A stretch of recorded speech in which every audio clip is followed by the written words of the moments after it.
There is a country beyond that which is known to humankind. A stray country. A country that exists west of October, whose borders are somewhere between midnight train whistles and the distant howl of a dog. A country that lies somewhere in the stitched and jittering static between radio stations. A country that drifts through America like a traveling salesman, but every now and then stops to nest on a small town, a small church, a single street, and maybe, just maybe, some kind of delayed radio broadcast you've stuffed in your ears.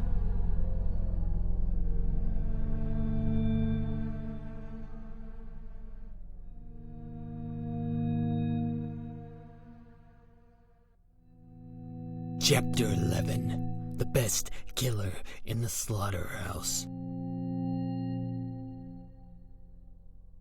Freddie said that Jimmy Butler said he heard in gym class that if you entered the name Zelda as your character name, you'll start right on the second quest. Jack explained. But what is the second quest? Billy asked.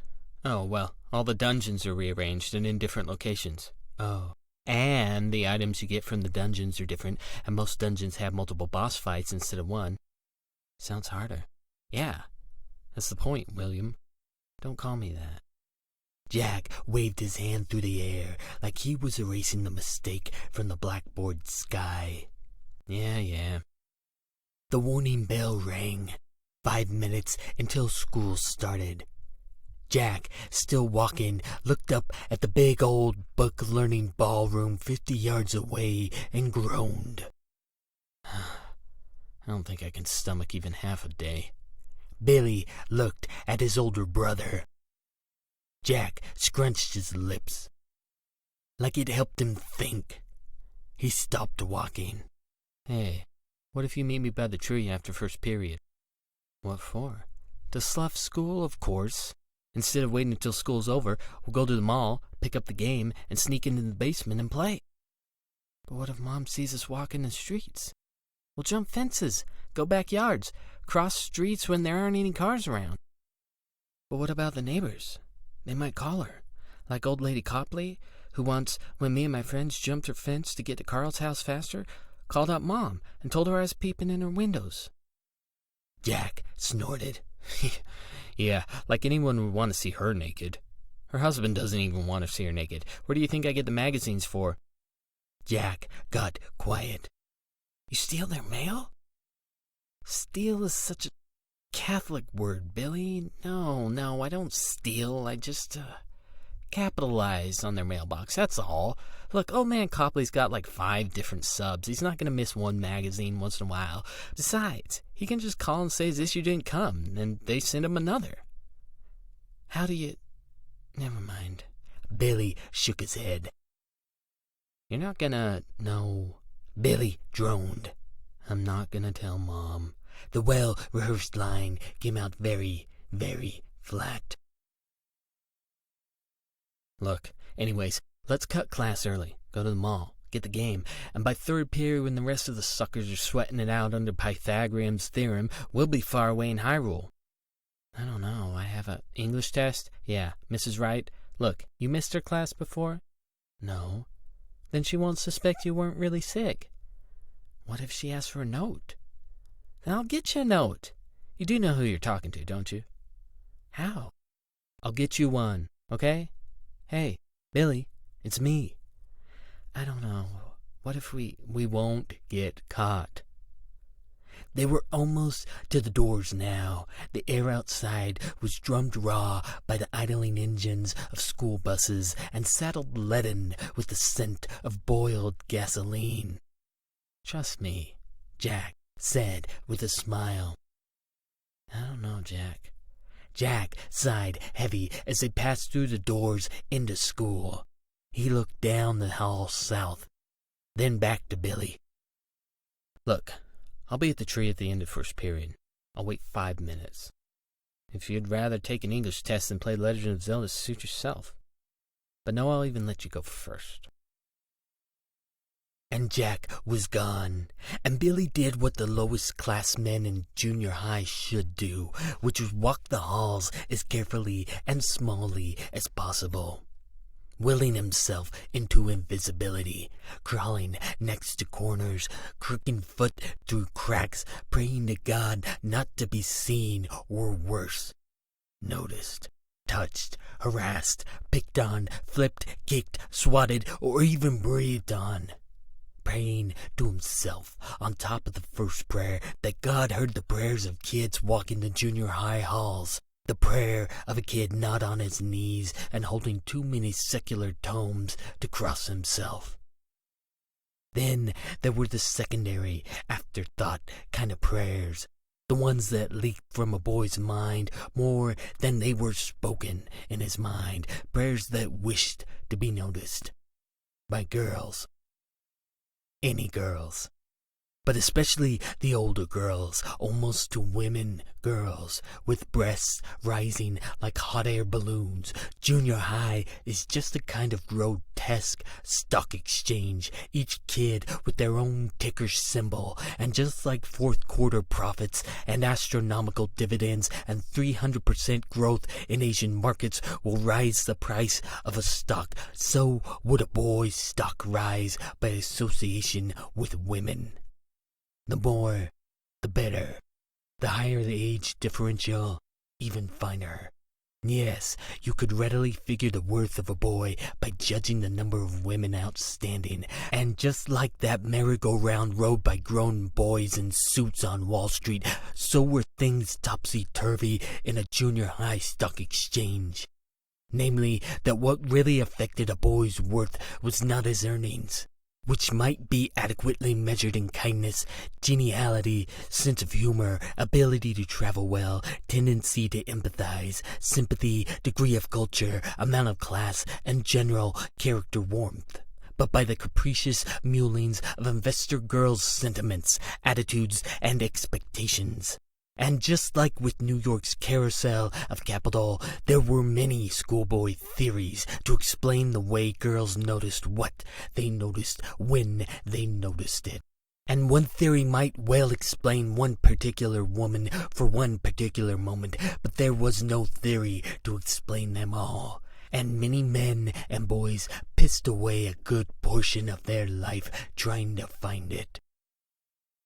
Yes, junior high was, above all else, a hellish and disorganized church service, full of the dichotomy of wanting to be seen for your sins and wanting to be ignored for your virtues, and heavily frosted with the madcap, idiot lullabies of devil-may-care players and death-defying prayers. Of course, junior high was a hard place for God to hear any prayers, being that it was the life and center of the lake of fire itself. Nevertheless, Billy thanked God as he slid into his desk unscathed, but in truth it was genetics what had made him hard to see. And it was in his chair that his ears radio dial tuned into one particular conversation, one word, really, plucked from the static of the schoolhouse flock. One word, thrown between three boys, passed around uneasily, like a gun still warm from a killing, still chain-smoking murder out the barrel. A word that did not match boys' lips. Like the boys were actors in an old spaghetti western with bad lip sync. A mob of letters that did not belong amongst the gibbering white noise of only quit breast milk last decade kids. A slur to put every jawbreaker to shame. A word kids never said. Knowing to say it was to risk cracking a mouth on an attic full of birds. Some horrible thing sewn together of letters, lung pumps, and a slideshow of Grandpa's funeral. The three may as well have been altar boys, did not know what to do with this bag of something covered in blood, soiling the chapel floor right there in front of them, which was how the word felt. Something that had crossed shadows with a killer. or how to decide who must take the one hell of a gamble and touch the something bloody sack, and after who would throw it out, and where. Yes, that was what passing around this one word was like. The kind of thing a boy doesn't want to hold and passes it with a take it, and the next boy doesn't want to hold it and passes it to a third with a take it, and the third back to the second with a no you, and the second back to the first with a no you take it, and on into eternity. Dead. Dead? Dead. Dead? Dead. No way. What? Dead? Like did? Dead. Like did. Whoa. Yeah. Whoa. How do you know? Heard it from Brett Robinson. He lives next door. Saw the body himself this morning as they carted it into the ambulance. Ambulance? Then maybe he's not dead. They don't send the ambulance if they're already dead, do they? Dumbass. How was his parents to know? They just knew he wasn't breathing, so they sent the ambulance. What is 911 gonna say? Take his pulse, so we know whether to send out the ambulance or the hearse? Huh? I'm just saying. He's dead then? That's what Brett said. But how? They don't want people to know. Who? His parents, dumbass. Why?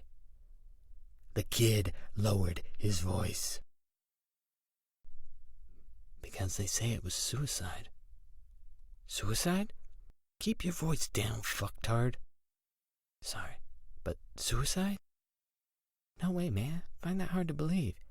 Yeah, he told me he had a date with Jenny Hale Friday night. That's tonight. Yeah, that's tonight. Why would he kill himself the night before a date with Jenny Hale? All I know is what Brett told me. He overheard he suffocated himself. Oh, shit. But why? Did he leave a note? Don't think so, man. If he did, they ain't found nothing. Who? Billy was standing. When had he left his desk? He couldn't say, but now he stood over the boys like a naked tree in winter. The boys looked Billy wrong, but saw the basement leaking behind his eyes, and in a rare act of junior high boy upperclassman mercy, the kid with the details stood and put a hand on Billy's shoulder. It was Eddie, man. Eddie Schneider. What did he use?